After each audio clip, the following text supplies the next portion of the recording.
Okay. First off, you got this scene in Cambridge where I was with some guy. In the background, you got that guy who was very animated. He's one of the guys who was there in the housing association. I got to know him first. I'd just come out of my degree, and I got to know a few people that had, because I was quite alone. I was, just literally finding a job in IT at the time. This is the reason why I bet the BBC Micro. And there was nothing for me to do. My mum had left everything, was left to me, and I was just coming out of my degree, and everyone was at that time. Everyone was taking drugs. This is me going to one of the raves in London, in some part of North London, just to show you how crazy all that time was. Everyone was kind of doing it at the same time.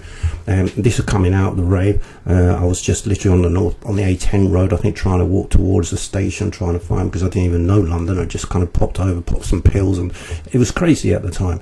And this is kind of typical of the kind of thing that was moving at the time in 1993. 1993 was a kind of a weird time. There was unemployment, and then actually this was more like 1995. It moved on, and I just got on the bandwagon.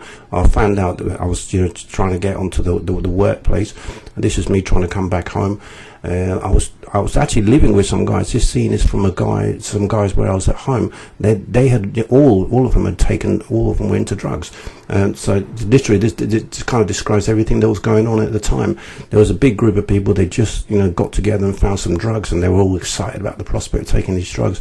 I kind of broke away from that group, and I was looking for this girl I was trying to get off with at the time, and she was also on these drugs that they just found, these people. So I was trying to persuade her, come on, let's go, and let's just you and me go out and enjoy these drugs, and everyone just the whole world seems to revolve around that. And this was me in that place, that work organisation, IT company, like a electronics scientific instrument company that I got to work in. I was turning up on Monday morning pretty stoned out of after all this kind of stuff. So it shows you why I kind of met the BBC Micro, because they fired me eventually. But anyway, I'm getting ahead of myself. This guy that's pointing at the television right now. This is me next to him. This guy was quite like a father figure to me. He was very the man who influenced the party scene in Cambridge. So he was not actually the drug provider, but he was more or less the person who gave everyone something to do during the weekend, and because everyone was so into drugs at that time.